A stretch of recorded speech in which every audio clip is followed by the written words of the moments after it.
दोस्तों नमस्कार। जीएस के अध्यायवार अध्ययन में आपका स्वागत है। मैं हूं केदारनाथ मिश्रा और आप देख रहे हैं एग्जाम कांकर्स चैनल।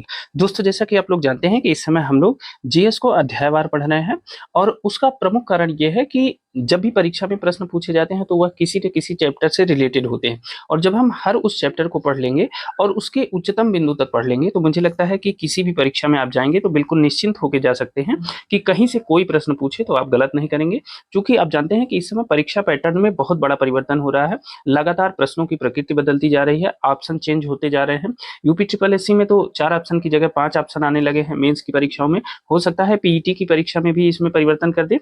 और जीडीसी एग्जाम जो होता है, यूपी पीसीएस और आरओ एआरओ की जो परीक्षा होती है उसमें जीएस के स्वरूप में बहुत बड़ा परिवर्तन हुआ है। अब एक से अधिक कथनों वाले प्रश्नों की संख्या बढ़ा दी गई है, कथन कारण वाले प्रश्नों की संख्या बढ़ा दी गई है, डायरेक्ट फैक्ट पूछने वाले प्रश्नों की संख्या बहुत कम हो गई है। और अभी आरओ एआरओ की परीक्षा होने वाली है, आप देख लीजिएगा कि किस हिसाब से उसमें प्रश्न पूछे जाएंगे।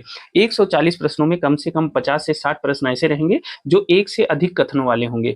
10 से 20 प्रश्न ऐसे होंगे जो कथन कारण के प्रश्न होंगे। बस 30 से 40 प्रश्न ऐसे होंगे जो डायरेक्ट फैक्ट के रूप में पूछे जा सकते हैं, लेकिन उसमें भी बहुत सारे प्रश्न सूची मिलान के शामिल होंगे। इस बात को ध्यान रखिएगा। तो इसी उद्देश्य के तहत कि जीएस को हम लोग बृहद तरीके से पढ़ लें। देखिए 15 मिनट में 50 प्रश्न पढ़ाया जा सकता है, लेकिन इससे मेरा कोई नुकसान नहीं होगा, लेकिन आपको कोई फायदा भी नहीं होगा, तो उसका कोई मतलब नहीं है। विस्तार से पढ़ लीजिए। जिस चैप्टर को आप थोड़ा सा समय देके पढ़ेंगे उसको दोबारा नहीं पढ़ना पड़ेगा, ये मेरी गारंटी है। अगर आपको चीज़ों की समझ है, आप रेगुलर जीएस से जुड़े हैं, तो आपको कभी भी दोबारा उस चैप्टर को नहीं पढ़ना पड़ेगा। ठीक है, तो चलिए आज की वीडियो की शुरुआत करते हैं। इसके पहले इस वीडियो को अपने दोस्तों मित्रों के साथ शेयर कर दीजिए। और एक चीज़ ध्यान रखिए, अगर आपको इन तथ्यों की पीडीएफ चाहिए तो आप हमारा टेलीग्राम चैनल और व्हाट्सएप चैनल ज्वाइन कर लीजिए। उसका लिंक हमने डिस्क्रिप्शन बॉक्स में दे दिया है, वहां से जाके आप इन प्रश्नों की पीडीएफ डाउनलोड कर सकते हैं। तो चलिए अब देखिए, आज जो चैप्टर वाइज अध्ययन है उसमें हमने आज जो अध्याय चुना है वह जैन धर्म का चुना है। आप जानते हैं कि परीक्षाओं में बौद्ध धर्म और जैन धर्म से ढेर सारे प्रश्न पूछे जाते हैं।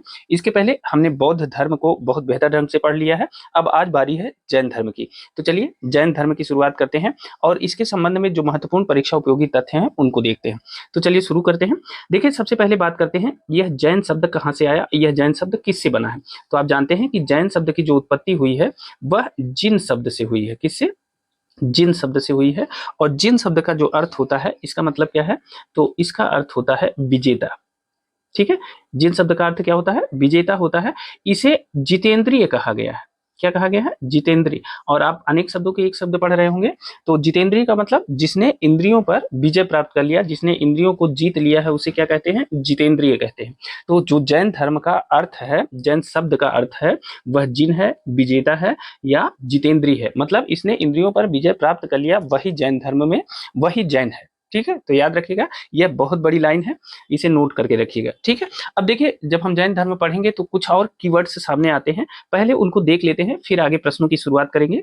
देखिए एक बार एक कीवर्ड है जिसे कहते हैं निर्ग्रंथ। निर्ग्रंथ किसे कहते हैं, यह कई बार यह आएगा जब हम जैन धर्म पढ़ेंगे। तो निर्ग्रंथ के बारे में जान लेते हैं। देखिए निर्ग्रंथ किसे कहते हैं? निर्ग्रंथ का जो अर्थ होता है वह अर्थ होता है बंधन रहित। ठीक है, ग्रंथ का मतलब क्या होता है? गांठ होती है, बंधन होता है। निर्ग्रंथ का मतलब क्या होता है? बंधन रहित। जो बंधन रहित है उसे ही निर्ग्रंथ कहा जाता है। अब एक शब्द और बहुत बार आएगा आगे जब हम लोग जैन धर्म पढ़ेंगे। दूसरा शब्द जो महत्वपूर्ण है वह है तीर्थंकर। तीर्थंकर शब्द कई बार आएगा जैन धर्म में। तीर्थंकर होते थे, कुल 24 तीर्थंकरों की कल्पना की गई है। अब देखिए तीर्थंकर शब्द की उत्पत्ति कहाँ से हुई, सबसे पहले इसे जान लेते हैं। देखिए तीर्थंकर को आप देखेंगे ध्यान से, तो तीर्थंकर दो शब्दों से मिलकर बना है। एक इसमें है तीर्थ और दूसरा है कर। अब आइए समझते हैं कि तीर्थ और कर का मतलब क्या है। देखिए जैन धर्म के अर्थ अनुसार जो तीर्थ शब्द है इसका मतलब है ऐसे नियम, ऐसे नियम जो मनुष्य को, ऐसे नियम जो मनुष्य को भव सागर से पार कर दें। आप जानते हैं कि जो मनुष्य का जीवन है वह क्या है, चरम लक्ष्य क्या है, वह चरम लक्ष्य है कि सारे दुखों से पार होकर और सीधे जो है प्रकृति के उसमें समाहित हो जाना, मतलब पुनर्जन्म न हो, ज्यादा अच्छा है। ठीक है, तो ऐसे नियम जो मनुष्य को भव सागर से पार कर दे, ठीक है, उसे क्या कहते हैं? उसे तीर्थ कहते हैं। भव सागर से पार कर दे, पार करे तो उसे तीर्थ कहते हैं। अब इसमें दूसरा शब्द जो है वह है कर। तो तीर्थ का मतलब ऐसे नियम जो मनुष्य को भवसागर से पार कर दे, और कर का मतलब क्या है? कर का अर्थ है ऐसे नियम को बनाने वाला। ठीक है, ऐसे नियम को बनाने वाला या उसका पालन करने वाला। तो ऐसे नियमों को बनाने वाला या उसका पालन करने वाला, इसे क्या कहते हैं? इसे कहते हैं तीर्थंकर। अब इन दोनों को जोड़ेंगे तो क्या मिलेगा आपको? तो देखिए, ऐसे नियम जो मनुष्य को भव सागर से पार करे, ऐसे नियमों को बनाने वाला या ऐसे नियमों को पालन करने वाले को क्या कहा गया है? तीर्थंकर कहा गया है। इस बात को ध्यान रखिएगा, ठीक है। अब देखिए, निर्ग्रंथ और तीर्थंकर में क्या अंतर है? देखिए, जैन महात्मा जो थे, ध्यान से सुनिएगा, जो जैन महात्मा थे उन्हें क्या कहा गया? निर्ग्रंथ, ठीक है। जैन महात्मा जो थे उन्हें कहा गया निर्ग्रंथ। लेकिन जो जैन के संस्थापक थे, जैन धर्म के जो संस्थापक थे, उन्हें क्या कहा गया? उन्हें कहा गया तीर्थंकर। इन दोनों शब्दों को आप समझ पा रहे हैं? तो ठीक है, ठीक है। निर्ग्रंथ जैन धर्म के महात्मा थे और तीर्थंकर जैन धर्म के संस्थापक थे, ठीक है। यहां तक बात क्लियर हो गई। अब चलिए आगे चलते हैं और प्रश्नों की तरफ बढ़ते हैं। देखते हैं कि आज का जो हमारा पहला प्रश्न है वह क्या है। देखिए, जो हमारा पहला प्रश्न है वह है कि जैन धर्म के संस्थापक कौन है? जैन धर्म के संस्थापक कौन है? यह हमारा पहला प्रश्न है। तो देखिए, जैन धर्म के जो संस्थापक माने जाते हैं वह माने जाते हैं भगवान ऋषभदेव। डी ऑप्शन सही है। भगवान ऋषभदेव को जैन धर्म का संस्थापक माना जाता है और इन्हें, अब चूंकि ये संस्थापक थे तो इन्हें तीर्थंकर कहा जाएगा, ठीक है। तो भगवान ऋषभदेव को पहला तीर्थंकर माना जाता है जैन धर्म का, ठीक है ना। पहला तीर्थंकर इन्हें माना जाता है। भगवान ऋषभदेव का एक अन्य नाम है, इन्हें आदिनाथ के नाम से भी जानते हैं। यह भी ध्यान रखिएगा, किसके नाम से जानते हैं? इन्हें आदिनाथ के नाम से जानते हैं। अब आप जान रहे हैं कि जो जैन धर्म है इसमें कुल 24 तीर्थंकरों की कल्पना की गई है। कितने तीर्थंकर? 24 तीर्थंकरों की कल्पना की गई है, ठीक है। लेकिन एक चीज और ध्यान रखने वाली बात है कि इन 24 तीर्थंकरों में से, ध्यान से सुनिएगा, 24 तीर्थंकरों में से जो 22 तीर्थंकर हैं, 22 तीर्थंकर, इनकी जो ऐतिहासिकता है वह संदिग्ध है, ठीक है। कुल 24 तीर्थंकर हुए, लेकिन इन 24 तीर्थंकरों में से जो 22 तीर्थंकर हुए, इनकी जो ऐतिहासिकता है वह संदिग्ध है, मतलब इनके बारे में कोई पुष्ट प्रमाण नहीं मिलता। लेकिन जब हम इन 22 तीर्थंकरों के बाद 23वें तीर्थंकर की तरफ चलते हैं, तो जो 23वें तीर्थंकर थे जैन धर्म के, वह थे पार्श्वनाथ। पार्श्वनाथ, इनकी ऐतिहासिकता पुष्ट है। और जो 24वें तीर्थंकर थे, 24वें तीर्थंकर, वह थे महावीर स्वामी, जिनके बारे में आप बहुत कायदे से जानते हैं। इनकी भी ऐतिहासिकता पुष्ट है, ठीक है ना। तो 23वें और 24वें तीर्थंकर के बारे में ही मूलतः जैन धर्म में पढ़ा जाता है। बाकी जो 22 तीर्थंकर हैं उनकी ऐतिहासिकता संदिग्ध होने के बारे में, उनके बारे में विशेष अध्ययन नहीं किया जाता, ठीक है। अब एक चीज और ध्यान रखिए कि विभिन्न ग्रंथ, विभिन्न जैन ग्रंथों में इन 22 तीर्थंकरों के बारे में भी कुछ न कुछ बताया गया है। तो जो हमारी परीक्षा प्रक्रिया है उनमें इन 22 तीर्थंकरों के संबंध में भी प्रश्न पूछे जाते हैं। तो भले ही इनकी ऐतिहासिकता संदिग्ध है, हमें इनके बारे में वह तथ्य जरूर पढ़ना है जो हमारी परीक्षाओं में पूछा जाता है, ठीक है। तो अब चलते हैं और एक एक तथ्य को ध्यान देते हैं। अब एक चीज हम आपको और यहाँ बता देना चाहते हैं कि जो जैन धर्म है इसके अनेक नाम है, ठीक है। तो जैन धर्म के जो अन्य नाम है उनके बारे में भी बता देते हैं। अगर आपको कहीं लिखा मिले कुरुचक धर्म, तो कुरुचक धर्म यह जैन धर्म का एक नाम है, ठीक है। यापनीय, यापनीय जैन धर्म को कहते हैं और जैन धर्म की या एक शाखा के रूप में भी इसे व्यक्त किया जाता है, ठीक है। श्वेतपट, मतलब श्वेतांबर और दिगंबर इसी में आते हैं जैन धर्म में ही, तो श्वेतपट के नाम से भी जैन धर्म को जाना जाता है। और निर्ग्रंथ के बारे में तो हमने आपको बताया कि निर्ग्रंथ के बारे में भी जैन धर्म को जाना जाता है। निर्ग्रंथ के किसे कहते हैं? जैन धर्म के अनुयायियों को क्या कहते हैं? महात्माओं को क्या कहते हैं? निर्ग्रंथ कहते हैं, ठीक है। तो इतनी चीजें क्लियर हो गई। अब देखिए, थोड़ा सा ऋषभदेव के बारे में जान लेते हैं, जो पहले तीर्थंकर थे। इनका जन्म कहाँ हुआ था? तो देखिए, जैन ग्रंथों के अनुसार इनका जो जन्म हुआ था वह हुआ था अयोध्या में। कहाँ हुआ था? अयोध्या में स्वामी ऋषभदेव या आदिनाथ का जन्म हुआ था। और जैन ग्रंथों में यह कहा गया है कि इन्हीं के ज्येष्ठ पुत्र, आदिनाथ के ज्येष्ठ पुत्र, उनका नाम था भरत। इनके ज्येष्ठ पुत्र का क्या नाम था? इनका नाम था भरत। और इन्हीं भरत के नाम पे जो हमारा देश है उसका नाम पड़ा भारतवर्ष। यह जैन परंपरा के अनुसार बताया जाता है। यहाँ तक चीजें क्लियर हैं। अब देखिए, जैन ग्रंथों के अनुसार एक और बहुत बड़ी बात मैं आपको बता देता हूँ कि ऋषभदेव के अतिरिक्त 5 अन्य तीर्थंकर थे, 4 अन्य तीर्थंकर सॉरी, जिनका जन्म अयोध्या में हुआ था, ठीक है। तो उनको अभी हम समझ लेते हैं, क्योंकि इनके बारे में प्रश्न बनते हैं तो हम आपको इकट्ठा ही बता देते हैं कि किन किन तीर्थंकरों का जन्म अयोध्या में हुआ था। तो एक तो हो गए ऋषभदेव या आदिनाथ, और दूसरे ये पहले तीर्थंकर थे, ठीक है। इस बात को ध्यान रखिएगा। उसके बाद जिनका जन्म हुआ अजितनाथ का, ठीक है, अजितनाथ का जन्म हुआ। और यह कौथे तीर्थंकर थे? यह दूसरे तीर्थंकर थे जिनका जन्म यहाँ हुआ था, ठीक है ना। तीसरे जो तीर्थंकर थे वो मतलब तीसरे जो जैन धर्म के तीर्थंकर थे जिनका जन्म हुआ था अयोध्या में, उनका नाम था अभिनंदन नाथ। ठीक है, अभिनंदन नाथ। और ये चौथे तीर्थंकर थे, तो यह चौथे तीर्थंकर थे, ठीक है ना, जिनका जन्म हुआ था अयोध्या में। अब अगला देखते हैं सुमतिनाथ। सुमतिनाथ, यह कौन से नंबर के तीर्थंकर थे? तो सुमतिनाथ जो है यह तीर्थंकरों की जो श्रृंखला है उसमें 5वें नंबर पे थे और इनका जन्म हुआ था अयोध्या में। और एक और तीर्थंकर हैं जिनका नाम है अनंतनाथ। अनंतनाथ का जन्म कहाँ हुआ था? यह भी अयोध्या में हुआ था और यह वास्तव में 14वें तीर्थंकर है। ठीक है ना। तो कौन कौन से तीर्थंकर? एक ऋषभदेव हो गए, दूसरे अजितनाथ हो गए, और तीसरे हो गए अभिनंदन नाथ, और चौथे हो गए सुमतिनाथ, और पांचवें हो गए अनंतनाथ। तो इस प्रकार इन 5 तीर्थंकरों का जो जन्म है वह अयोध्या में हुआ था। इन्हें याद रखिएगा, बहुत महत्वपूर्ण है, यहाँ से कई बार प्रश्न पूछे गए हैं। ठीक है ना। अब आइए देखते हैं परीक्षा के दृष्टिकोण से सबसे उपयोगी तीर्थंकर कौन कौन से हैं। तो हमने आपको बताया कि जो ऐतिहासिक तीर्थंकर हैं उसमें 23वें तीर्थंकर जैन धर्म के हैं। 23वें तीर्थंकर वह है पार्श्वनाथ। इनके बारे में बात करते हैं क्योंकि हमारी परीक्षाओं में इनके संबंध में बहुत सारे प्रश्न पूछे जाते हैं। देखिए, पार्श्वनाथ का जन्म जो हुआ था वह कहाँ हुआ था? वह हुआ था वाराणसी में। इनका जन्म कहाँ हुआ था? तो जन्म हुआ था वाराणसी में या काशी में, जो भी लिखा मिले आपको। तो इनका जन्म वाराणसी में हुआ था। और इनके पिता का नाम अक्सर पूछा जाता है। इनके पिता काशी के राजा थे, ठीक है, राजा थे, और उनका नाम था अश्वसेन। यह प्रश्न कई बार पूछा गया है कि किसका जन्म काशी के राजा अश्वसेन के यहाँ हुआ है, या पार्श्वनाथ के पिता का नाम क्या था, इसके बारे में बहुत बार पूछा गया है। और इनकी जो माता थी, इनकी माता का नाम था इनकी माता का नाम था वामा। ठीक है, इन्हें भी याद रखिएगा। अब देखिए, यह जो है इनके बारे में कहा जाता है कि महर्षि पार्श्वनाथ ने जो है 30 वर्ष की आयु में अपना घर त्याग दिया था। ठीक है, 30 वर्ष की आयु में घर त्याग दिया था, और 30 वर्ष की आयु के बाद जो है यह तपस्या करने निकल पड़े। 83 दिन की इन्होंने घोर तपस्या की। 83 दिन इन्होंने क्या किया? तपस्या किया। और अंत में इन्हें समेत पर्वत पर ज्ञान प्राप्त हुआ। कहाँ प्राप्त हुआ? समेत पर्वत पर। यह भी प्रश्न पूछा जाता है कि समेत, या कहीं कहीं समेत लिखा रहता है, समेत पर्वत शिखर किससे संबंधित है? तो वह संबंधित है पार्श्वनाथ से। पार्श्वनाथ को 83 दिन की कठोर तपस्या के बाद इसी पर्वत पर ज्ञान की प्राप्ति हुई थी। ठीक है ना। अब जो जैन अनुसूतियां कहती हैं जैन धर्म के अनुसार कि इन्होंने 70 वर्ष तक धर्म का प्रचार किया। 70 वर्ष तक क्या किया? 70 वर्ष तक इन्होंने घूम घूम कर जैन धर्म का प्रचार किया। इस बात को भी ध्यान रखिएगा। ठीक है ना। अब देखिए, जैन ग्रंथ जो है इनको एक उपाधि देता है और इनको कहता है पुरुषाद नियम। जैन धर्म क्या कहता है? इन्हें पुरुषाद नियम कहता है। ठीक है, पुरुषाद नियम की उपाधि देती है। ठीक है। और जो इनके अनुयायी थे, पार्श्वनाथ के जो अनुयायी थे, उन्हें क्या कहा गया? उन्हें कहा गया निर्ग्रंथ। इस बात को ध्यान रखिएगा।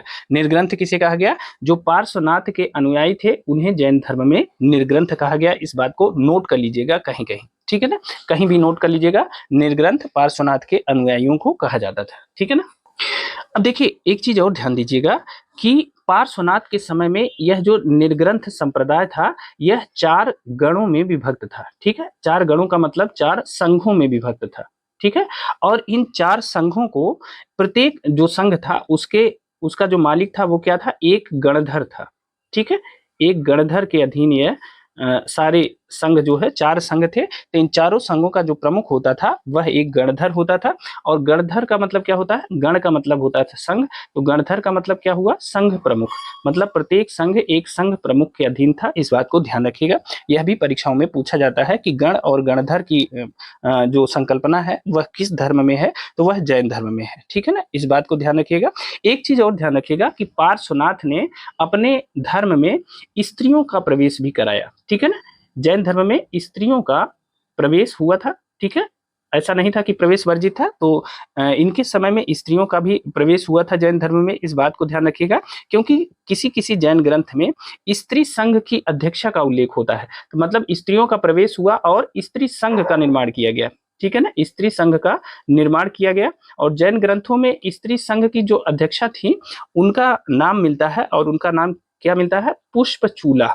ठीक है। पुष्पचूला नाम के स्त्री संघ की अध्यक्षा का नाम मिलता है। इससे पता चलता है कि जैन धर्म में स्त्रियों का भी प्रवेश हुआ था, और किसके समय में हुआ था? पार्श्वनाथ के समय में हुआ था। इस बात को ध्यान रखिएगा, ठीक है। अब देखिए पार्श्वनाथ ने क्या किया? पार्श्वनाथ ने वैदिक कर्मकांड और देववाद की आलोचना की। किसकी आलोचना की? वैदिक कर्मकांडों की आलोचना। आप जानते हैं कि जो जैन और बौद्ध धर्म थे वह वैदिक धर्म के विरोध में ही उत्पन्न हुए थे, प्रकट हुए थे। तो पार्श्वनाथ ने इनकी स्थापना की गई थी। पार्श्वनाथ ने क्या किया? इन्होंने वैदिक कर्मकांड की आलोचना की, ठीक है, वैदिक कर्मकांड की, और इन्होंने देववाद की आलोचना की, ठीक है। देववाद मतलब कि कोई देवता होता है और उसको पूजने से ऐसा हो जाता है, इसकी भी आलोचना इन्होंने की। इस बात को ध्यान रखिएगा, ठीक है ना। अब इन्होंने अपने अनुयायियों, इनके अनुयायियों को क्या कहा जाता था? पार्श्वनाथ के अनुयायियों को निर्ग्रंथ कहा जाता था, यह हमने आपको पहले बताया। तो इन्होंने अपने अनुयायियों को 4 आचरणों का पालन करने की शिक्षा दी, और इन 4 आचरणों को जैन धर्म में चातुर्याम कहा गया है, ठीक है। इस बात को बहुत ध्यान से सुनिएगा कि पार्श्वनाथ ने अपने शिष्यों को 4 आचरणों का पालन करने की शिक्षा दी, ठीक है। 4 आचरणों का पालन करने की शिक्षा दी, और ये जो 4 आचरण थे ना, इन्हें जैन धर्म में चातुर्याम कहा गया, ठीक है। अब ये 4 आचरण कौन कौन से थे? तो इसमें से पहला जो आचरण था वह था सत्य, ठीक है। सत्य का मतलब सदा सत्य बोलना, ठीक है। जो दूसरा आचरण था इसमें वह था अहिंसा। अहिंसा, अहिंसा का मतलब प्राणियों की हिंसा मत करना, किसी भी जीव की हत्या न करना, ठीक है। तीसरा जो इसमें आयाम था वह था अस्तेय। अस्तेय का मतलब क्या है? अस्तेय का मतलब है चोरी मत करना, ठीक है। सामान्य भाषा में समझिए, अस्तेय का मतलब है चोरी न करना। और चौथा जो आयाम था इसमें, चौथा आचरण था, उसका नाम था अपरिग्रह, ठीक है। अपरिग्रह, ठीक है। अपरिग्रह का मतलब क्या है? कि कोई भी संपत्ति का मतलब संपत्ति को इकट्ठा मत रखना, संपत्ति न रखना, ठीक है, उसका संग्रह नहीं करना, ठीक है।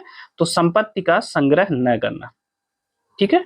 संपत्ति का संग्रह न करना, इसका मतलब क्या है? इसका मतलब है अपरिग्रह। तो यह जो 4 आयाम थे, 4 आचरण के नियम थे, इन्हें जैन धर्म में क्या कहा गया? इन्हें ही जैन धर्म में चातुर्याम कहा गया। और यह प्रश्न आपकी परीक्षा में पूछा जाता है कि जैन धर्म में चातुर्याम से क्या आशय है? तो यही पार्श्वनाथ द्वारा जो शिक्षाएं दी गई थी अपने जो उनके भक्त थे, अनुयायी थे, सत्य की, अहिंसा की, अस्तेय की और अपरिग्रह के, इन चारों आयामों, इन चारों आचरणों के पालन को की शिक्षा जो पार्श्वनाथ द्वारा दी गई थी, इन्हें ही जैन धर्म में चातुर्याम के नाम से जाना जाता है। और यह जैन धर्म के मूल तत्व हैं। जब भी प्रश्न आएगा तो चातुर्याम के इन चारों चीजों को आपको याद रखना है, सत्य, अहिंसा, अस्तेय और अपरिग्रह, ठीक है। यहां तक चीजें मुझे लगता है क्लियर हो गई। चलिए अब आज के दूसरे प्रश्न को देख लेते हैं। देखिए आज का जो हमारा दूसरा प्रश्न है वह सूची मिलान का प्रश्न है। आपको बताना है कि एक तरफ तीर्थंकर दिया है और एक तरफ उनसे संबंधित प्रतिमाओं, जिसको व्यक्त करके यह बता दिया जाता है कि यह इनसे संबंधित है, ठीक है ना। तो उनको देख लेते हैं। तो देखिए जो ऑप्शन है पहले उस पर चलते हैं। अब देखिए इसमें पहला ऑप्शन है आदिनाथ का। आदिनाथ को किस प्रतिमा से दर्शाया जाता है? तो देखिए आदिनाथ को जो है वह वृषभ की प्रतिमा से व्यक्त किया जाता है, ठीक है। दूसरा है मल्लिनाथ। मल्लिनाथ को, और इसमें जो है बहुत बार यह प्रश्न पूछा गया है कि मल्लिनाथ को किस प्रतिमा लक्षण के साथ दर्शाया जाता है? तो मल्लिनाथ को जल कलश के साथ दिखाया जाता है। बहुत इंपॉर्टेंट है, आप इन्हें नोट रखिएगा। तीसरा है पार्श्वनाथ। पार्श्वनाथ को किससे व्यक्त किया जाता है? तो पार्श्वनाथ को सर्प से व्यक्त किया जाता है, इन्हें भी ध्यान रखिएगा। और चौथा है संभवनाथ। संभवनाथ को किस प्रतिमा के साथ व्यक्त किया जाता है? तो आप जानते हैं कि अश्व के साथ संभवनाथ को व्यक्त किया जाता है, ठीक है। तो इस प्रकार विकल्प कौन सा सही होगा? ए का 1, बी का 4, सी का 3 और डी का 2। ए का 1, बी का 4, सी का 3 और डी का 2, यानी ए ऑप्शन सही है, इसे याद रखिएगा। अब देखिए यहाँ से कई बार प्रश्न पूछे गए हैं। जैसे अक्सर यह परीक्षाओं में प्रश्न पूछा जाता है कि महावीर स्वामी को किसके साथ दर्शाया जाता है? किसको? महावीर स्वामी को। तो आप जानते हैं कि जो महावीर स्वामी का प्रतिमा लक्षण है, जिस प्रतिमा के साथ उन्हें दर्शाया जाता है वह है सिंह, ठीक है। उन्हें सिंह के रूप में दर्शाया जाता है। एक बार यह प्रश्न पूछा गया है कि शांतिनाथ को किस प्रतिमा के साथ दर्शाया जाता है? तो वह हिरण के साथ दर्शाया जाता है, इसे भी ध्यान रखिएगा, बहुत इंपॉर्टेंट है, अक्सर परीक्षाओं में यह पूछा गया है, ठीक है। अब एक दो और बहुत इंपॉर्टेंट है जिनके बारे में हम आपसे चर्चा करेंगे। जैसे एक बार पूछा गया है कि अरिष्ट नेमि, ठीक है, अरिष्ट नेमि को किस प्रतिमा लक्षण के साथ दर्शाया गया है? तो देखिए अरिष्ट नेमि का जो निशान है, जो इन्हें बताने का, वह है शंख, ठीक है। शंख का उपयोग किया जाता है इनको दर्शाने के लिए, ठीक है। तो इसे याद रखिएगा, यह भी बहुत इंपॉर्टेंट है। एक चीज बताइए कि अगर आपसे यह पूछा जाए कि किस जैन तीर्थंकर का जो प्रतीक चिन्ह है वह स्वास्तिक है, ठीक है, स्वास्तिक किस जैन तीर्थंकर का प्रतीक चिन्ह है, यह प्रश्न पूछा गया है। तो देखिए स्वास्तिक जो है वह है सुपार्श्वनाथ का, सुपार्श्वनाथ, सुपार्श्वनाथ का जो प्रतीक चिन्ह है वह क्या है, स्वास्तिक है, और यह बहुत इंपॉर्टेंट है, यह परीक्षाओं में पूछा गया है, ठीक है ना। अब देखिए अगर आपसे यह पूछ लिया जाए कि गज, गज किसका प्रतीक है, गज का मतलब हाथी, गज किसका प्रतीक है, तो गज प्रतीक है अजितनाथ का, ठीक है, अजितनाथ ये दूसरे तीर्थंकर हैं ऋषभदेव के बाद। तो अजितनाथ का जो प्रतीक है वह क्या है, वह गज है, आप इसे याद रखिएगा, बहुत इंपॉर्टेंट है। तो ये महत्वपूर्ण तीर्थंकर हैं जिनके प्रतीकों के बारे में अक्सर परीक्षाओं में पूछा जाता है। 24 के नाम तो हम लोग याद नहीं कर सकते, तो कम से कम इतने याद रखिए, तो एलिमिनेट करने के काम आएगा आगे, ठीक है। अगले प्रश्न की तरफ चलते हैं। आज का जो हमारा तीसरा प्रश्न है वह है कि विभिन्न तीर्थंकरों के बारे में दिया गया है और उनके निर्वाण स्थलों के बारे में दिया गया है, और आपको बताना है कि कौन सा एक युग्म सही सुमेलित नहीं है, मतलब किस तीर्थंकर के निर्वाण स्थल से संबंधित जो तथ्य दिया गया है वह सुमेलित नहीं है, आपको यह बताना है। तो देखिए पहले जो तीर्थंकर थे ऋषभनाथ, इनका निर्वाण स्थल दिया है अस्तापद, और यह बिल्कुल सही है, इंपॉर्टेंट है, ठीक है ना। और एक चीज और ध्यान रखिएगा, यह जो प्रश्न है यह यूपी पीसीएस की परीक्षा 2021 में पूछा गया है, इसलिए आरओ की परीक्षा और जीडीसी की परीक्षा के लिए बहुत इंपॉर्टेंट है, आप लोग इसे नोट कर सकते हैं। यह प्रश्न ऐसे ही रिपीट हो सकता है क्योंकि यह बिल्कुल नया प्रश्न है, और यूपी पीसीएस 2021 में लोक सेवा आयोग ने इस नए प्रश्न को बनाया है, ठीक है। तो देखिए तीर्थंकर ऋषभनाथ का जो निर्वाण स्थल था जहां उन्होंने अपने प्राण त्यागे थे, वह स्थल का नाम क्या है, अस्तापद नाम है, ठीक है ना।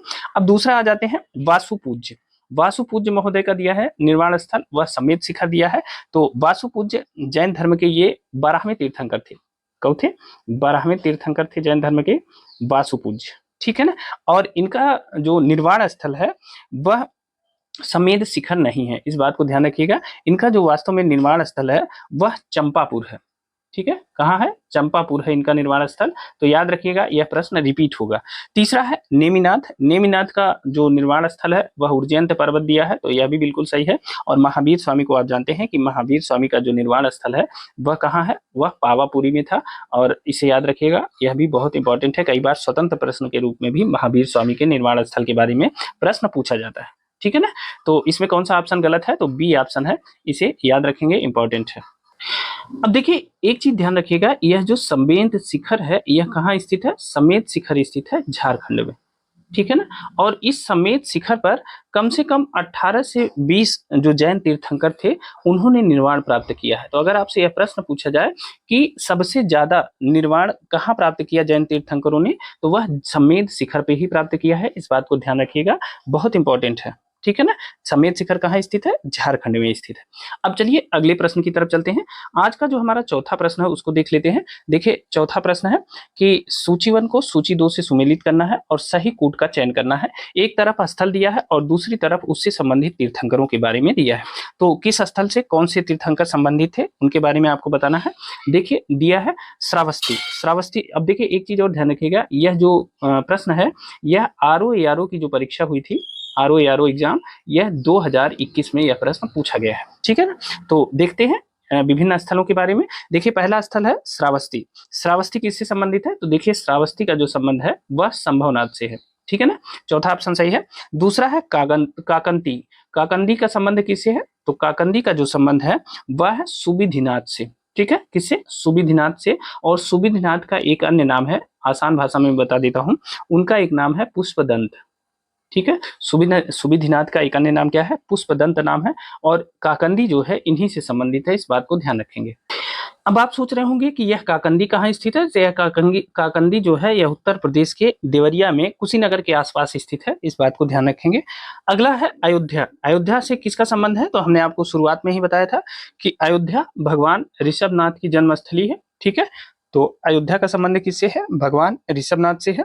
और पभोसा, पभोसा का संबंध किससे है, तो पभोसा का जो संबंध है वह है पद्म प्रभु से, ठीक है। डी का दूसरा ऑप्शन सही है, याद रखेंगे। अब देखिए आप सोच रहे होंगे कि पभोसा कहाँ स्थित है, तो आपने नाम सुना होगा, कौशाम्बी जिले में एक स्थल है उसका नाम है करारी, करारी कौशाम्बी का नाम आपने सुना होगा। तो इसी करारी के पास जो है पभूसा स्थित है, कौशाम्बी जिले में स्थित है और यह प्राचीन जैन तीर्थ स्थल है। और खासकर एक चीज और ध्यान रखिएगा, पभूसा जो है वह दिगंबर जैन समुदाय के लिए ज्यादा प्रसिद्ध है। ठीक है, किसके लिए? दिगंबर के लिए। अब श्वेतांबर और दिगंबर के बारे में हम आगे चर्चा करेंगे, अभी आप सिर्फ इतना याद रखिए। तो देखिए, ए का 4 है, श्रावस्ती संभवनाथ से संबंधित है, तो ए का 4 है। और काकंदी सुविध्यनाथ या पुष्पदंत से संबंधित है, तो बी का 3 है। तो 4 3 1 2 यानी सी ऑप्शन सही है, इसे याद रखिएगा, बहुत इंपॉर्टेंट है। और यह प्रश्न रिपीट हो सकता है, आरओ 2021 का प्रश्न है, यह पीसीएस के लिए भी बहुत इंपॉर्टेंट है, जीडीसी के लिए, और पुनः जो आरओ का री एग्जाम हो रहा है उसके लिए भी बहुत इंपॉर्टेंट है, आप इसे याद रखिएगा। ठीक है, अगला देख लेते हैं। आज का जो हमारा 5वां प्रश्न है वह है कि निम्नलिखित तीर्थंकरों पर विचार कीजिए और उनको सही कालक्रमानुसार व्यवस्थित कीजिए। इन तीर्थंकरों के बारे में आपको बताना है और इनको कालक्रम के अनुसार से व्यवस्थित करना है। ठीक है, तो देखिए, पहले हैं अभिनंदन, दूसरे हैं विमलनाथ, तीसरे हैं मुनि सुब्रतनाथ और चौथे हैं पद्मप्रभ या पद्म प्रभु के नाम से जानते हैं। ठीक है, तो देखिए 24 तीर्थंकरों में इन्हें क्रम से लगाइए। तो अभिनंदन नाथ चौथे तीर्थंकर आते हैं, तो अभिनंदन आते हैं चौथे तीर्थंकर के रूप में। ठीक है ना। सुमतिनाथ, उसके बाद विमलनाथ की बात की गई है, विमलनाथ चौथे तीर्थंकर हैं, तो विमलनाथ जो है यह 13वें तीर्थंकर है, इसे भी याद रखिएगा। उसके बाद आता है मुनि सुब्रतनाथ, मुनि सुब्रतनाथ चौथे तीर्थंकर हैं, तो यह 20वें तीर्थंकर है जैन धर्म के। और अंत में आते हैं पद्मप्रभ, पद्मप्रभ किस नंबर के तीर्थंकर हैं यह जानना बहुत आवश्यक है।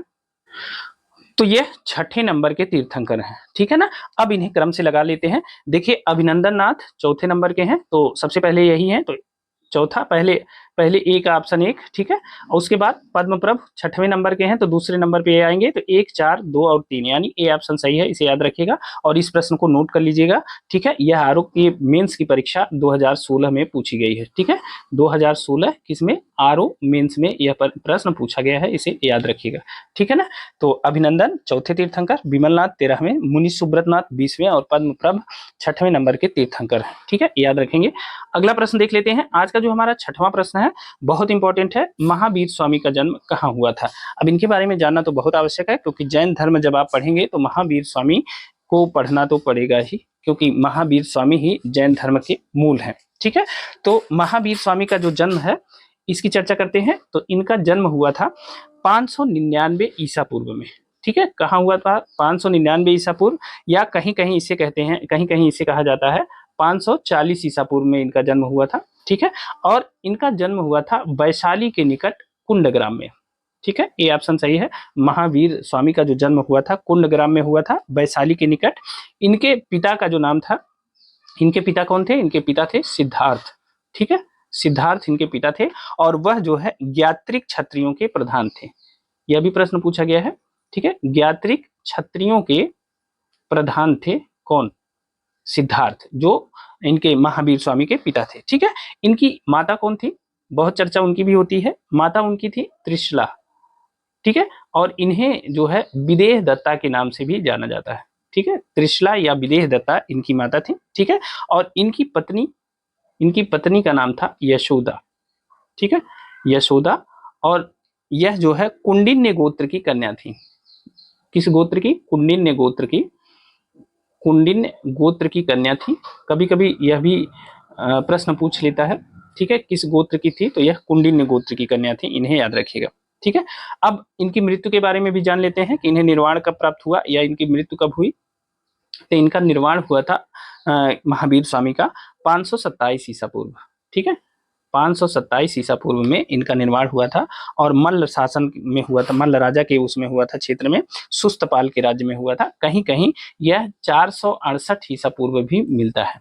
ठीक है, इनका जो निर्माण है, तो इन दोनों में से कोई भी आए तो आप उसे गलत न करिएगा। देखिए, महावीर स्वामी के जो बचपन का नाम है, बचपन का नाम कभी कभी यह परीक्षा में पूछा गया है, तो इनके बचपन का नाम है वर्धमान। ठीक है, वर्धमान इनके बचपन का नाम है, इस बात को भी ध्यान रखिएगा। ठीक है, इनके दो अन्य नाम मिलते हैं, एक मिलता है श्रेयांश, श्रेयांश एक नाम मिलता है इनका।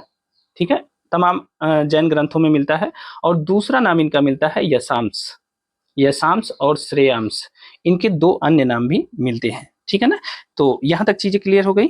अब चलिए इनके बारे में, इनकी एक पुत्री थी, उसका भी उल्लेख मिलता है। इनकी एक पुत्री थी और उस पुत्री का नाम था अड़ोज्या। अड़ोजा या कहीं कहीं उसे अड़ोजा को कहीं कहीं प्रिय दर्शना भी कहा गया है। क्या कहा गया है? प्रिय दर्शना के नाम से भी उसे पुकारा गया है, बताया गया है। ठीक है ना। और इसका विवाह हुआ था, जो महावीर स्वामी की बहन का बेटा था उसका नाम था, महावीर स्वामी की बहन कौन थी? बहन थी सुदर्शना। ठीक है, सुदर्शना का बेटा था, कौन था? जामाली। आप जानते हैं, इसीलिए हम इनकी चर्चा कर रहे हैं, क्योंकि जब हम जैन धर्म पढ़ेंगे तो इनका भी उल्लेख आएगा। ठीक है, तो इनका बेटा था जामाली, इनकी बहन का बेटा, और उसी से इन्होंने अपनी पुत्री का विवाह किया था, अड़ुज्जा या प्रिय दर्शना का विवाह किया था। इस बात को ध्यान रखिएगा। ये हो गई बेसिक जानकारी महावीर स्वामी के बारे में। ठीक है, अब चलिए अगले प्रश्न की तरफ चलते हैं। अब देखिए आज का जो हमारा 7वां प्रश्न है वह है कि वर्धमान महावीर के संबंध में क्या सही नहीं है। आपको बताना है कि महावीर के संबंध में क्या सही नहीं है। तो ऑप्शन ए है, उन्हें 24वां और अंतिम तीर्थंकर माना जाता है, तो बिल्कुल सही है। भगवान महावीर जो है 24वें और आखिरी तीर्थंकर थे जैन धर्म के। ठीक है ना।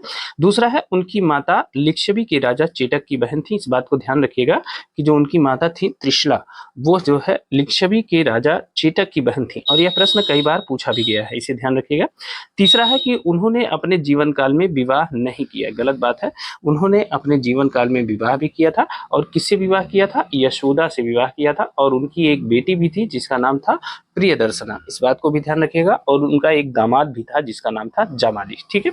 चौथा जो ऑप्शन है, उन्होंने 527 ईसा पूर्व में पटना के नजदीक पावापुरी में देह त्याग किया, तो यह भी सही है। तो कौन सा ऑप्शन गलत है? सी ऑप्शन गलत है, इसे याद रखिएगा। ठीक है, अगले प्रश्न की तरफ चलते हैं। आज का जो हमारा 8वां प्रश्न है वह है कि निम्नलिखित में से कौन एक जैन तीर्थंकर नहीं था। आपको बताना है कि इनमें से कौन एक जैन तीर्थंकर नहीं था।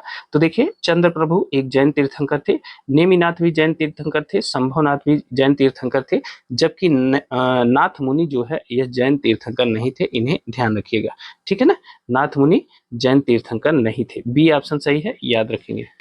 देखिए, नाथ मुनि जो थे यह एक वैष्णव संत थे, दक्षिण भारत के अलवार संत थे, याद रखिएगा। ठीक है ना, वैष्णव या अलवार संत थे। अलवार वैष्णव वालों को क्या कहा जाता है? अलवार कहा जाता है। और शैव धर्म के मानने वालों को क्या कहा जाता है? नयनार कहा जाता है। तो याद रखिएगा, नाथ मुनि जैन तीर्थंकर नहीं थे। अगले प्रश्न की तरफ चलते हैं। आज का जो हमारा 9वां प्रश्न है वह है कि जैन धर्म में पूर्ण ज्ञान के लिए क्या शब्द है।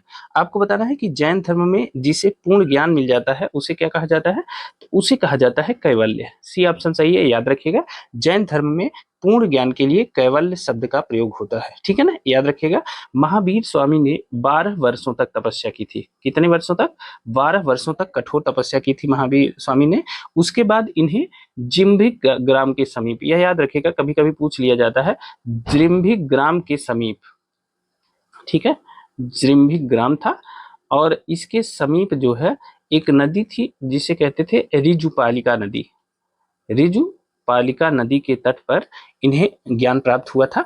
और जिस वृक्ष के नीचे इन्हें ज्ञान प्राप्त हुआ था वह था साल का वृक्ष। ठीक है, साल के वृक्ष के नीचे इन्हें ज्ञान प्राप्त हुआ था, पूर्ण ज्ञान या कैवल्य प्राप्त हुआ था। और उसके बाद इन्हें केवलिन कहा गया। क्या कहा गया? केवलिन कहा गया। इस बात को ध्यान रखिएगा। तो जिम्भिक ग्राम के समीप रिजुपालिका नदी के किनारे साल के वृक्ष के नीचे इन्हें पूर्ण ज्ञान महावीर स्वामी को प्राप्त हुआ था 12 वर्षों की कठोर तपस्या के बाद। और इसी पूर्ण ज्ञान को कैवल्य कहा जाता है। और कैवल्य प्राप्त होने के बाद वो केवलिन कहलाए। इस बात को ध्यान रखिएगा, बहुत इंपॉर्टेंट है। रिजुपालिका नदी के बारे में कई बार प्रश्न पूछा जा चुका है, इस बात को भी ध्यान रखेंगे। अब चलते हैं अगले प्रश्न की तरफ। आज का जो हमारा 10वां प्रश्न है वह है, त्रिरत्न सिद्धांत सम्यक धारण, सम्यक चरित्र एवं सम्यक ज्ञान जिस धर्म की महिमा है वह है। आपको बताना है कि जो त्रिरत्न सिद्धांत है, सम्यक धारण या सम्यक, इसको दर्शन कह सकते हैं, जो धारण है ना इसे सम्यक दर्शन कह सकते हैं। सम्यक दर्शन, सम्यक चरित्र और सम्यक ज्ञान, यह किस धर्म की महिमा है? तो आप जानते हैं कि यह जो है जैन धर्म की महिमा है। सी ऑप्शन सही है, इसे याद रखिएगा। इन तीनों को जैन धर्म में त्रिरत्न की संज्ञा दी गई है। किसकी संज्ञा दी गई है? त्रिरत्न। ठीक है, त्रिरत्न कौन कौन से हैं? सम्यक दर्शन है, सम्यक चरित्र है और सम्यक ज्ञान है। ठीक है, इसे याद रखिएगा, बहुत इंपॉर्टेंट है, कई बार पूछा गया है। अगला देख लेते हैं। आज का जो हमारा 11वां प्रश्न है वह है कि अणुव्रत सिद्धांत का प्रतिपादन किसने किया था। आपको बताना है कि अणुव्रत सिद्धांत का प्रतिपादन किस धर्म ने किया था। तो देखिए, अणुव्रत सिद्धांत जो है जैन धर्म में दिया गया है। ठीक है, सी ऑप्शन सही है। जैन धर्म में अणुव्रत सिद्धांत दिया गया था, इस बात को ध्यान रखिएगा। और जैन धर्म में 5 महाव्रत हैं।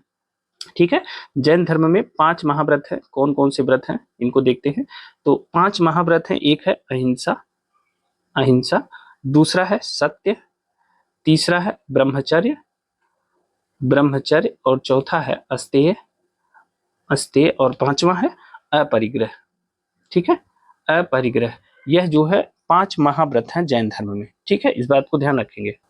अब आप जानते हैं कि इन 5 महाव्रतों में से 4 महाव्रत जो हैं वह पार्श्वनाथ के द्वारा दिए गए थे। एक उसमें अहिंसा था, दूसरा सत्य था, तीसरा अस्तेय था, और चौथा अपरिग्रह था। ये 4 जो महाव्रत थे यह किसके द्वारा प्रतिपादित किए गए थे? यह जो है पार्श्वनाथ के द्वारा प्रतिपादित किए गए थे। ठीक है ना। अब बचा 5वां, और वह है ब्रह्मचर्य। ब्रह्मचर्य का जो महाव्रत था यह किसके द्वारा प्रतिपादित किया गया? तो आप जानते हैं कि यह जो है 24वें तीर्थंकर महावीर स्वामी के द्वारा यह प्रतिपादन किया गया। ठीक है, इस महाव्रत का।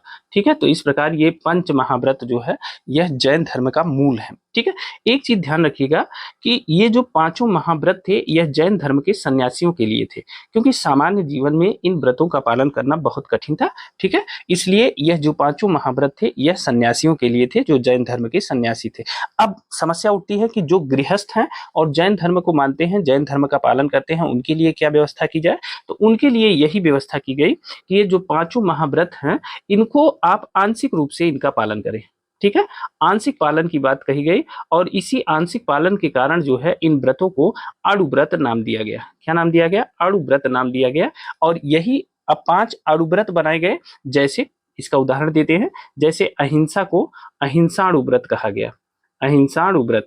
ठीक है, अब इसका पालन कौन करेगा? यह गृहस्थों के लिए बनाया गया है कि आंशिक रूप से 5 महाव्रतों का पालन करें वो। ठीक है, अब सत्य के लिए सत्याणुव्रत कहा गया। ठीक है, सत्य के लिए क्या कहा गया? सत्याणुव्रत।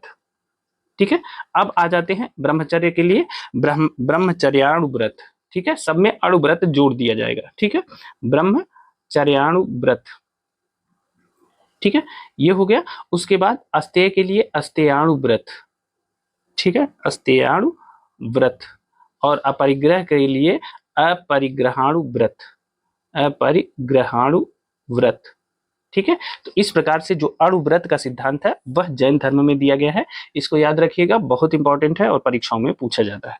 अगले प्रश्न को देख लेते हैं। आज का जो हमारा 12वां प्रश्न है वह है कि स्यादवाद का सिद्धांत किससे संबंधित है? स्यादवाद का सिद्धांत किससे संबंधित है? यह प्रश्न बहुत बार पूछा गया है। तो स्यादवाद का जो सिद्धांत है वह जैन धर्म से संबंधित है, याद रखिएगा, सी ऑप्शन सही है। ठीक है ना, याद रखेंगे।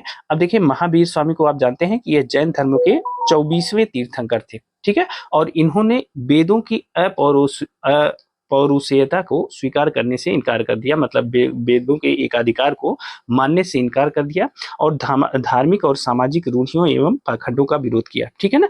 अब देखिए, इन्होंने क्या किया कि आत्मवादियों और नास्तिकों के एकांतिक मतों को छोड़कर बीच का मार्ग अपनाया, जिसे स्यादवाद के नाम से जाना जाता है। ठीक है, और इसी स्यादवाद के सिद्धांत को जैन धर्म में सप्तभंगी के नाम से जाना जाता है। यह प्रश्न पूछा जाता है कि सप्तभंगी का सिद्धांत किस धर्म का है? तो यह सप्तभंगी का जो सिद्धांत है यह जैन धर्म का है। ठीक है, यह जो है नास्तिक आत्मवादियों और नास्तिकों को एकांतिक मतों को छोड़कर इस स्यादवाद को जैन धर्म ने अपनाया था, महावीर स्वामी ने अपनाया था, और इसी स्यादवाद के सिद्धांत को सप्तभंगी कहा जाता है। और यह जो है, एक चीज और ध्यान रखिएगा, अगर आपसे प्रश्न कोई पूछे कि जैन धर्म में ज्ञान की सापेक्षता का जो सिद्धांत दिया गया है उसे किस नाम से जानते हैं? तो ये जो ज्ञान की सापेक्षता का सिद्धांत, जैन धर्म में ज्ञान की सापेक्षता का जो सिद्धांत दिया गया है उसे ही कहते हैं सप्तभंगी। ठीक है, इसे याद रखेंगे, इंपॉर्टेंट है। अब देखिए, सप्तभंगी सिद्धांत के 7 सिद्धांतों को देखते हैं। देखिए, पहला है स्याद अस्ति। क्या है? स्याद अस्ति। स्याद अस्ति का मतलब क्या है? कि शायद है। ठीक है, दूसरा क्या आता है इसमें? दूसरा स्याद नास्ति। स्याद, स्याद या स्यात कहते हैं। ठीक है, इसको स्यात कह दीजिए, स्यात अस्ति, स्यात अस्ति, और स्यात नास्ति। स्यात नास्ति। स्यात नास्ति का मतलब क्या है? कि शायद है और नहीं है। फिर तीसरा सिद्धांत है स्यात अस्ति, स्यात अस्ति च नास्ति। ठीक है, इसका क्या मतलब हुआ? शायद है और नहीं है। चौथा जो सिद्धांत है इसका वह है स्यात् अव्यक्तन। क्या है? स्यात् अव्यक्तन। अव्यक्तन इसका क्या मतलब हो गया? स्यात् अव्यक्तन का मतलब है शायद कहा नहीं जा सकता। ठीक है। पांचवा जो सिद्धांत है वह क्या है? स्यात् अस्ति च अव्यक्तम। स्यात् अस्ति च अव्यक्तम। अव्यक्तम। ठीक है। स्यात् अस्ति च अव्यक्तम इसका मतलब क्या होता है? शायद है किंतु कहा न जा सकता। फिर छठवां जो सिद्धांत है वह है स्यात् नास्ति। स्यात् नास्ति च अव्यक्तम। अव्यक्तम च। ठीक है। यह भी बहुत इंपॉर्टेंट है। इसका मतलब क्या है? शायद नहीं है और कहा नहीं जा सकता। अब जो सातवां और आखिरी जो सिद्धांत है वह है स्यात् अस्ति च नास्ति च अव्यक्तम। अव्यक्तम च इसका मतलब क्या हो गया? शायद है, नहीं है और कहा नहीं जा सकता। तो ये जो सातों सिद्धांत है इसी को सप्तभंगी न्याय का सिद्धांत कहा जाता है। इस बात को याद रखिएगा। सप्तभंगी न्याय की जो अवधारणा है वह किससे संबंधित है? जैन धर्म से संबंधित है। ठीक है ना। चलिए अब अगले प्रश्न को देख लेते हैं आज का। अब देखिए इसमें ऑप्शन कौन सा सही था? C option. ठीक है। अब चलिए 13वें प्रश्न को देख लेते हैं। आज का जो हमारा 13वां प्रश्न है वह है निम्नलिखित में से कौन से सिद्धांत जैन धर्म से संबंधित है? आपको बताना है कि इनमें से कौन से सिद्धांत हैं जो जैन धर्म से संबंधित है। तो देखिए पहला सिद्धांत क्या दिया है? पहला है अनेकांतवाद। ठीक है। तो आप जानते हैं कि अनेकांतवाद का जो संबंध है वह जैन धर्म से है। यही अनेकांतवाद जो है, देखिए अनेकांतवाद जो है इसको स्यादवाद भी कहते हैं। स्यादवाद को अनेकांतवाद भी कहते हैं। ठीक है। यह ध्यान रखिएगा, यह प्रश्न पूछा जा रहा है बार बार। स्यादवाद या स्यातवाद को अनेकांतवाद भी कहा जाता है। ठीक है। तो याद रखिएगा अनेकांतवाद जैन धर्म का सिद्धांत है। दूसरा है सर्वास्तिवाद। देखिए सर्वास्तिवाद जो है किससे संबंधित है?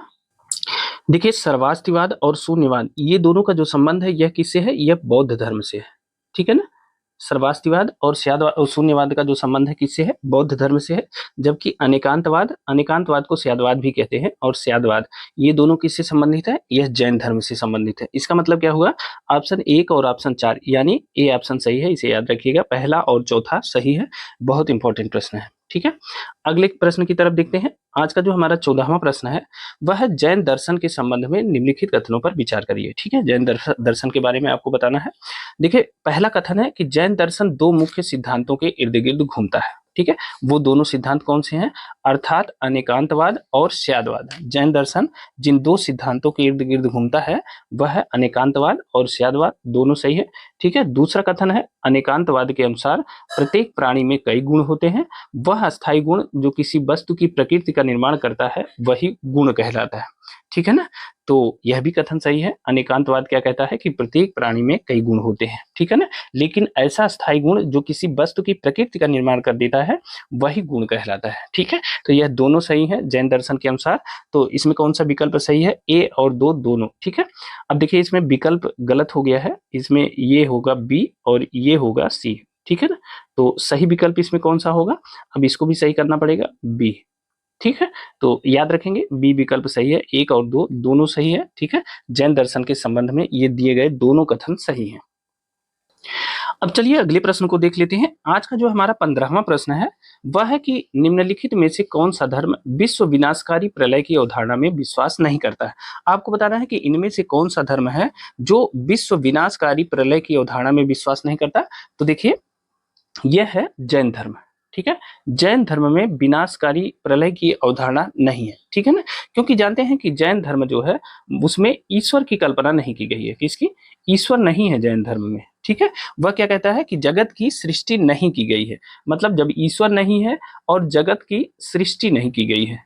ठीक है। तो इसका मतलब क्या है कि जो जगत है वह शाश्वत है, वह कभी समाप्त होने वाला विषय नहीं है। ठीक है ना।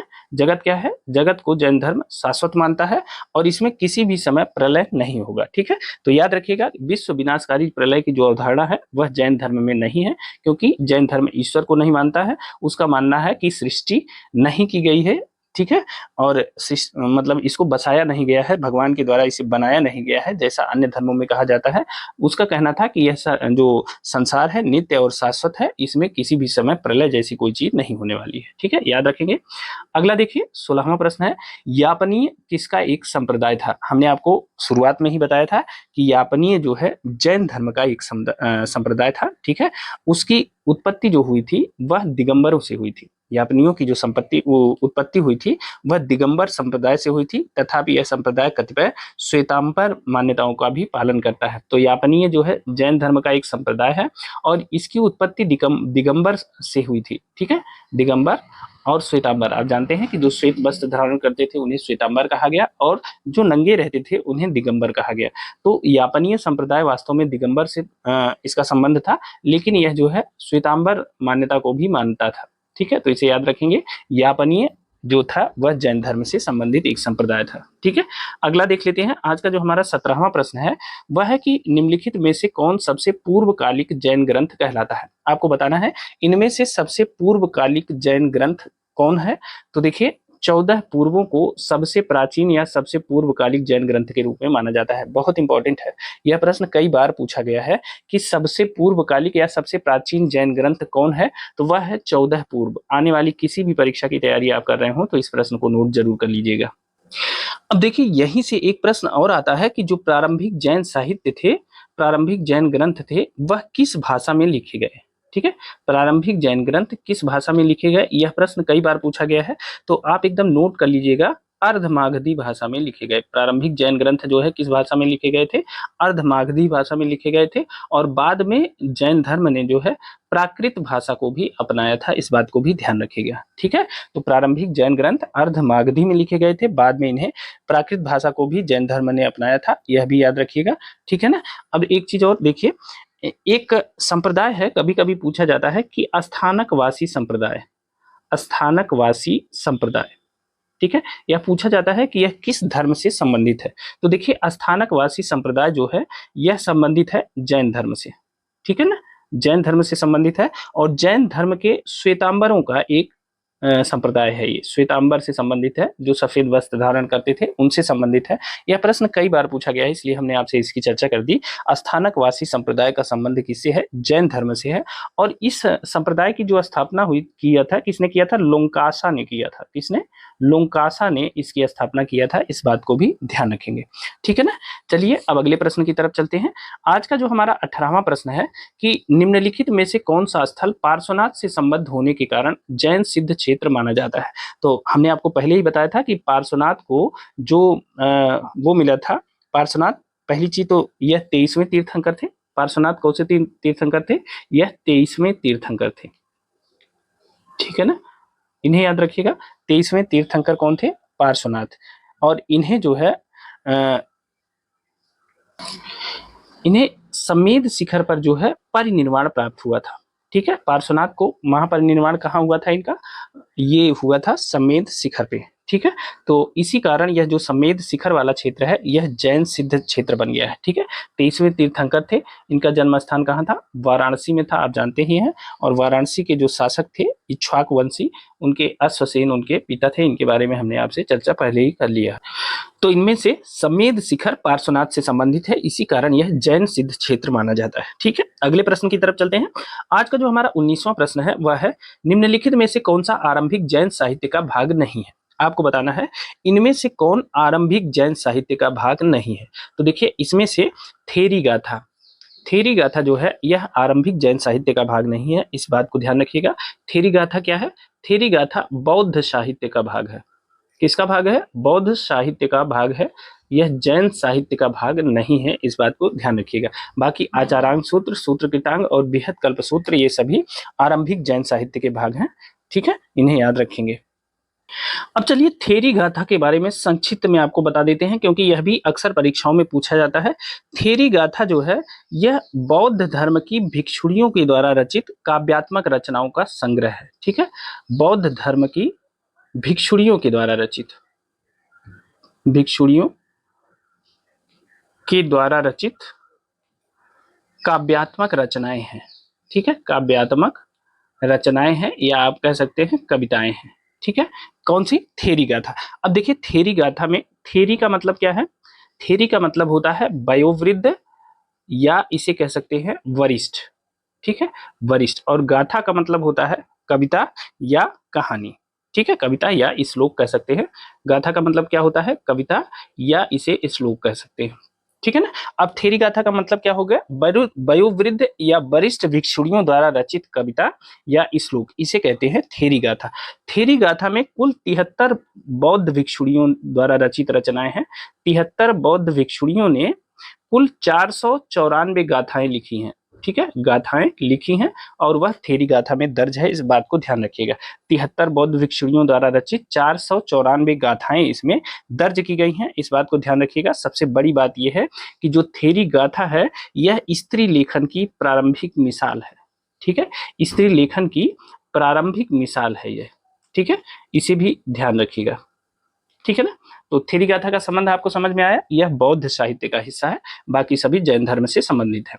अगला देखते हैं, 20वां प्रश्न है कि जैन संप्रदाय में प्रथम विभाजन के समय श्वेतांबर संप्रदाय के संस्थापक कौन थे? आपको बताना है कि जैन संप्रदाय का जो विभाजन हुआ उसमें श्वेतांबर संप्रदाय के संस्थापक कौन थे? तो देखिए श्वेतांबर के जो संस्थापक थे वह थे स्थूलभद्र, ठीक है, याद रखिएगा, ये ऑप्शन सही है और यह प्रश्न बहुत बार पूछा जाता है, ठीक है। तो चलिए जैन धर्म के विभाजन के संबंध में जो महत्वपूर्ण तथ्य है जो मैं आपको बताना चाहता था, श्वेतांबर और दिगंबर ये कहां से आए, सबसे पहले उनके बारे में जान लेते हैं।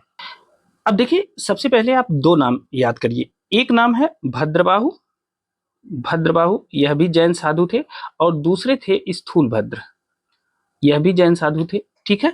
अब देखिए मौर्य काल में मगध में भीषण अकाल पड़ा, कहाँ अकाल पड़ा? मगध में, मगध में अकाल पड़ गया मौर्य काल में, ठीक है।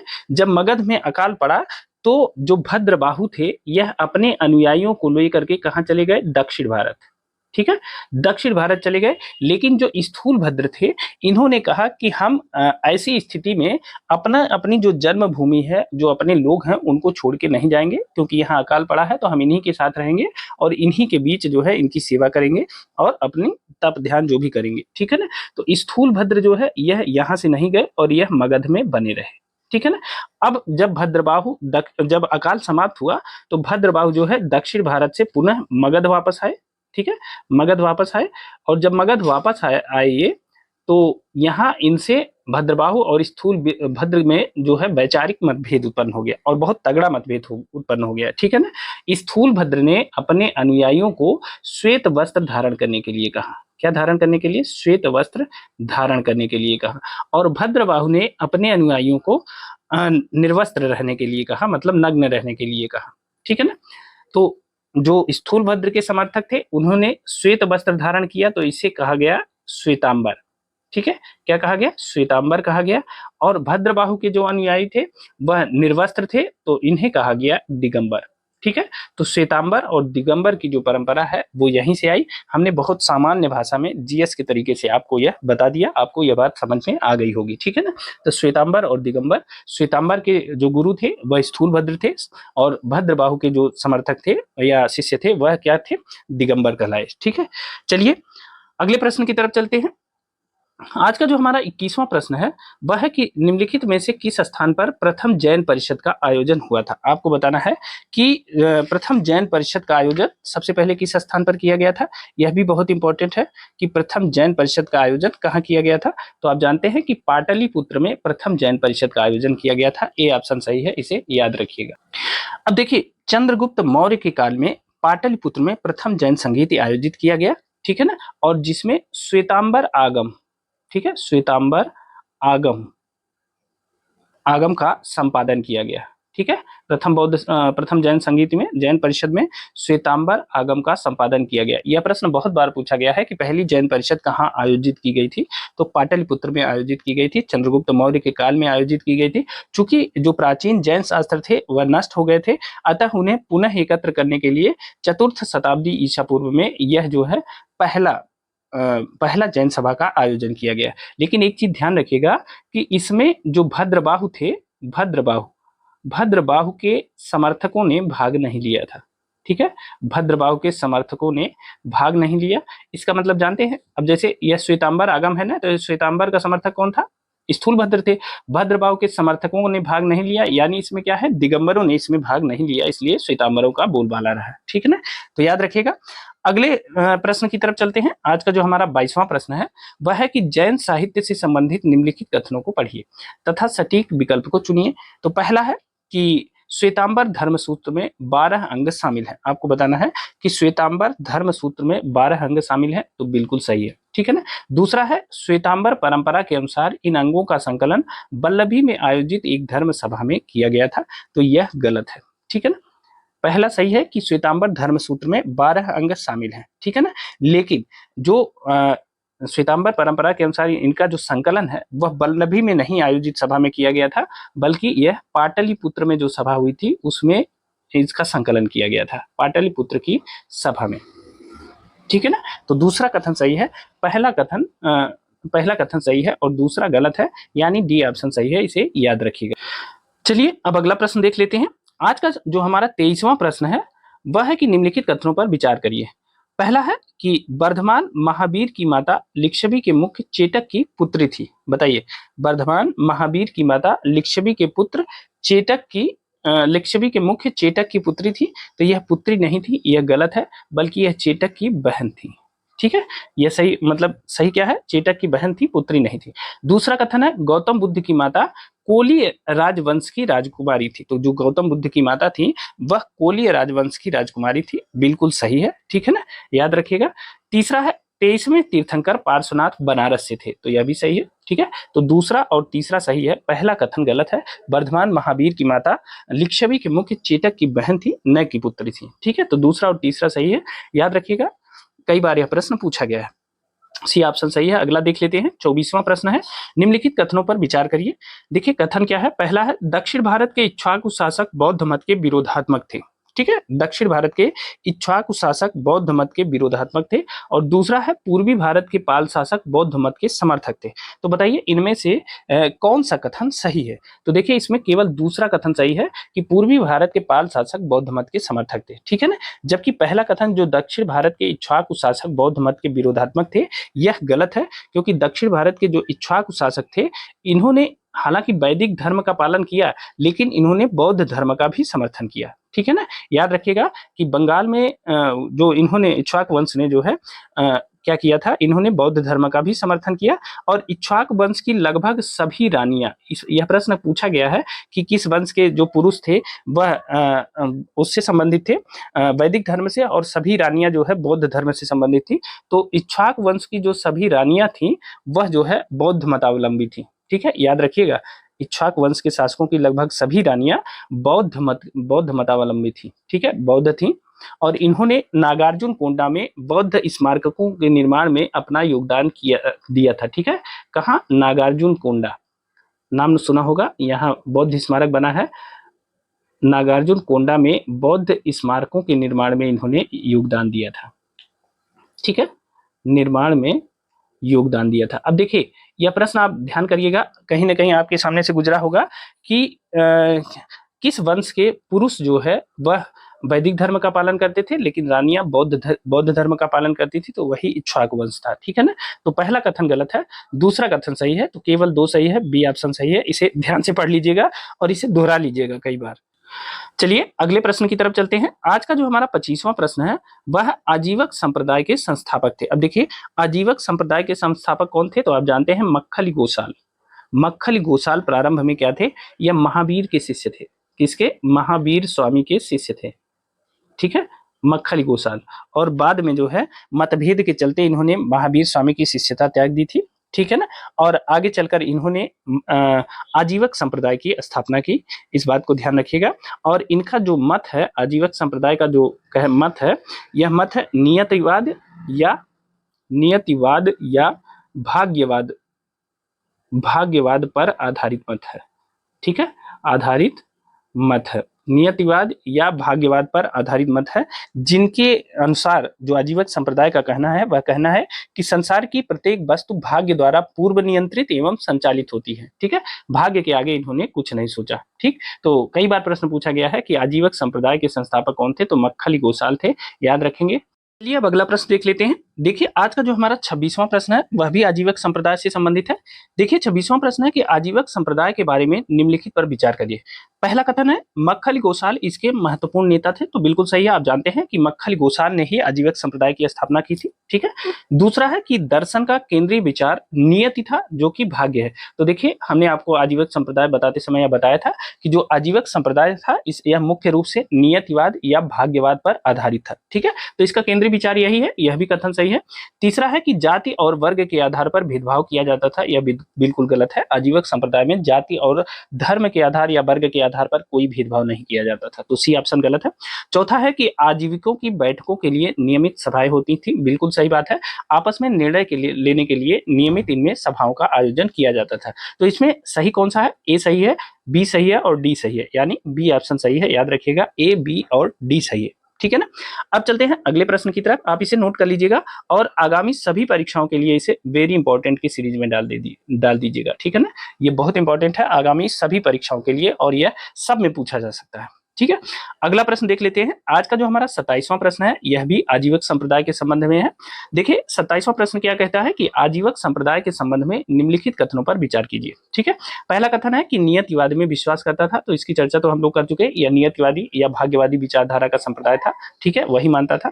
दूसरा, उसके पुनर्जन्म के क्रम में बदलाव किया जा सकता है। देखिए जब आपने यह कह दिया कि सब कुछ नियति पर आधारित है, सब कुछ भाग्य द्वारा पूर्व निर्धारित होता है, तो चाहे जो काम करिए उसमें कोई परिवर्तन नहीं हो सकता, यानी उसके पुनर्जन्म के क्रम में भी कोई बदलाव नहीं किया जा सकता, चाहे आप कुछ भी कर लीजिए, ठीक है। तो उसके पुनर्जन्म के क्रम में कोई बदलाव किया जा सकता है, इसका कोई मतलब नहीं है, क्योंकि पूरी तरह से यह भाग्यवादी या नियतिवादी विचारधारा पर आधारित है, ठीक है।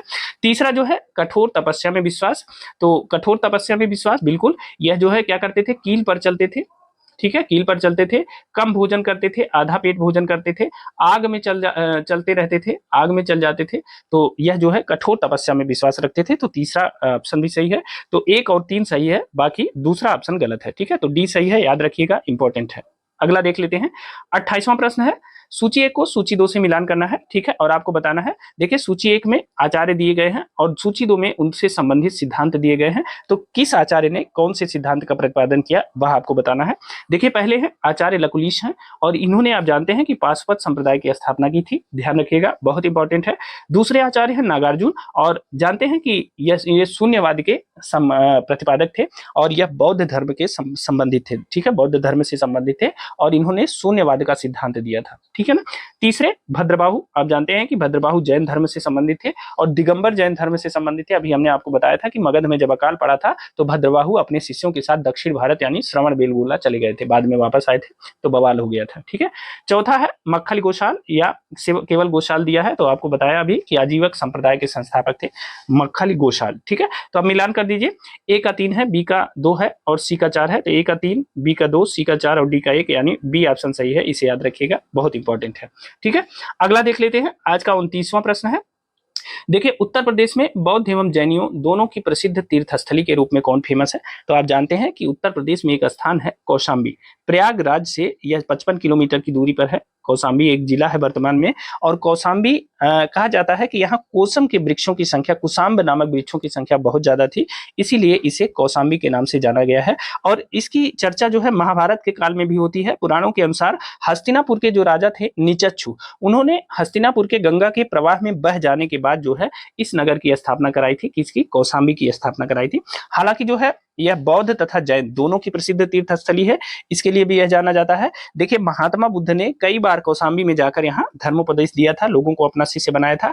यहाँ अनेक विहार थे, जिसमें सबसे प्रसिद्ध विहार आप जानते हैं घोषिताराम विहार। घोषिताराम विहार कहाँ स्थित है? यह कौशाम्बी में स्थित है, याद रखिएगा, यह वहाँ का सबसे प्रसिद्ध विहार है और वहाँ के श्रेष्ठ थे घोषित, उनके द्वारा इस विहार की स्थापना कराई गई थी, इस बात को ध्यान रखिएगा।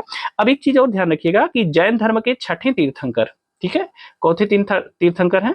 जैन धर्म के छठे तीर्थंकर, अभी हमने बताया था इनके बारे में, इनका नाम है पद्मप्रभ, ठीक है, पद्मप्रभ, ठीक है, पद्मप्रभ महोदय का जो है इनका प्रसिद्ध मंदिर है वहां कौशाम्बी में, जिसका नाम है प्रभास गिरी, ठीक है, क्या नाम है? प्रभास गिरी, और इसे प्रभोषा कहते हैं, प्रभूषा, अभी हमने आपको इसको बताया था पीछे। तो प्रभासगिरी या प्रभूषा कहाँ स्थित है? कौशाम्बी में ही स्थित है, इस बात को भी ध्यान रखिएगा, ठीक है ना।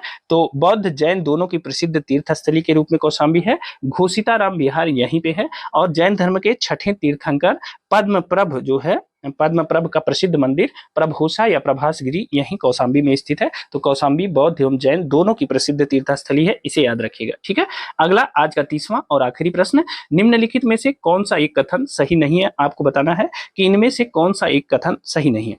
देखिए, पहला कथन है कि श्रवण बेलगोला स्थित गोमतेश्वर की प्रतिमा जैनियों के अंतिम तीर्थंकर को दर्शाती है। बताइए, यह सही है? नहीं, यह गलत है। जो गोमतेश्वर की प्रतिमा है, यह इनकी अंतिम, जैनियों के अंतिम तीर्थंकर कौन थे? महावीर स्वामी थे। अंतिम तीर्थंकर कौन थे? महावीर स्वामी थे। और जो गोमतेश्वर की प्रतिमा है वह किसी भी तरह से महावीर स्वामी से नहीं जुड़ी हुई है, ठीक है ना। अब देखिए यहाँ क्या है, अभी इसके बारे में हम बताते हैं। देखिए, दूसरा ऑप्शन है भारत का सबसे बड़ा बौद्ध मठ अरुणाचल प्रदेश में है। तो यह बिल्कुल सही बात है कि भारत का जो सबसे बड़ा बौद्ध मठ है वह अरुणाचल प्रदेश में स्थित है, सही है। खजुराहो के मंदिर चंदेल राजाओं के द्वारा बनाए गए थे, यह भी सही है। और होयसलेश्वर मंदिर शिव को समर्पित है, यह भी सही है, ठीक है ना। तो पहला ऑप्शन गलत है। देखिए, श्रवण बेलगोला कहाँ स्थित है, इसके बारे में जान लेते हैं। यह स्थित है कर्नाटक राज्य में, ठीक है। यहां से प्रश्न कई बार पूछा गया है, इसलिए थोड़ा सा इसकी चर्चा करना बहुत आवश्यक है। तो श्रवण बेलगोला कर्नाटक राज्य में स्थित है। और यहाँ के एक शासक थे, गंग वंश के शासक थे, गंग शासक, ठीक है, रचमल्ल चतुर्थ, ठीक है, रचमल्ल चतुर्थ, रचमल्ल चतुर्थ, ठीक है। तो कर्नाटक राज्य के शासक थे गंग शासक रचमल्ल चतुर्थ, या पंचमल्ल के नाम से इन्हें जाना जाता था। इनका एक मंत्री था, मंत्री का नाम है चामुंड राय, ठीक है। मंत्री का क्या नाम था? चामुंड राय था। और इस मंत्री ने 981 ईस्वी के आसपास, लगभग 981 ईस्वी में बाहुबली की एक 18 मीटर ऊंची प्रतिमा, बाहुबली की प्रतिमा, ठीक है, बाहुबली या इसे कहते हैं गोमतेश्वर, ठीक है, बाहुबली या गोमतेश्वर की लगभग 18 मीटर ऊंची प्रतिमा, ठीक है। ध्यान से देखते जाइएगा, यहां से प्रश्न कई बार पूछा जाता है।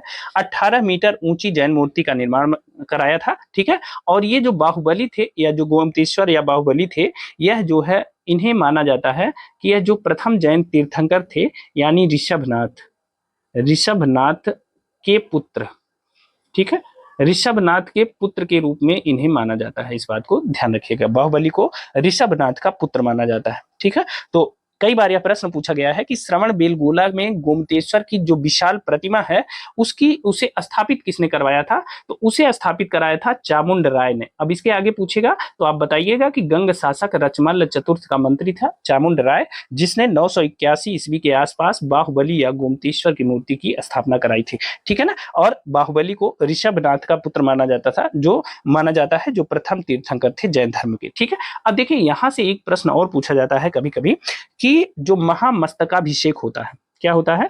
महामस्तकाभिषेक, ठीक है, महामस्तकाभिषेक होता है, यह जैन धर्म का एक उत्सव है, ठीक है, जैन धर्म का उत्सव है। कौन सा उत्सव है? महामस्तकाभिषेक। और यह प्रत्येक 12 वर्ष में होता है, ठीक है, 12 वर्ष में होता है। और इसका आयोजन कहाँ किया जाता है? श्रवण बेलगोला कर्नाटक में, जहां अभी हम बता रहे हैं, श्रवण बेलगोला कर्नाटक में इसका आयोजन किया जाता है, ठीक है ना, याद रखिएगा। और यहीं पर जहां इसका आयोजन किया जाता है वहीं पे तो गोमतेश्वर बाहुबली की 18 मीटर ऊंची मूर्ति स्थापित है। तो याद रखिएगा, यह प्रश्न पूछा गया है कि महान धार्मिक घटना महामस्तकाभिषेक किससे संबंधित है और किसके लिए की जाती है? तो यह जो महामस्तकाभिषेक है ना, यह बाहुबली से संबंधित है या गोमतेश्वर से संबंधित है, और इन्हीं के लिए किया जाता है। प्रत्येक 12 वर्ष में इसका आयोजन किया जाता है। और कहाँ? श्रवण बेलगोला कर्नाटक में यह मूर्ति चूंकि स्थित है, तो वहीं पे इसका आयोजन किया जाता है, इस बात को ध्यान रखिएगा, ठीक है। तो दोस्तों, ये थे जैन धर्म के 30 प्रश्न। ये 30 प्रश्न पूरे जैन धर्म के सिलेबस को समेटे हुए थे। ये प्रश्न आपको कैसे लगे हमें कमेंट करके जरूर बताइएगा। वीडियो पसंद आई हो तो वीडियो को लाइक जरूर करिएगा। और हाँ, इस वीडियो को अपने दोस्तों के साथ, मित्रों के साथ शेयर कर दीजिएगा। और इन तथ्यों की PDF के लिए आप हमारा टेलीग्राम चैनल और व्हाट्सएप चैनल ज्वाइन कर सकते हैं, उसका लिंक हमने डिस्क्रिप्शन बॉक्स में दे दिया है। वहां से जाके आप इन तथ्यों की PDF डाउनलोड कर लीजिए, फ्री में डाउनलोड कर सकते हैं, ठीक है। तो अभी के लिए इतना ही, मिलते हैं अगली वीडियो में कुछ अन्य परीक्षा उपयोगी प्रश्नों के साथ। तब तक स्वस्थ रहिए, मस्त रहिए, अपना और अपनों का ख्याल रखिए, मेहनत से पढ़ते रहिए। आज के लिए इतना ही, बहुत बहुत धन्यवाद।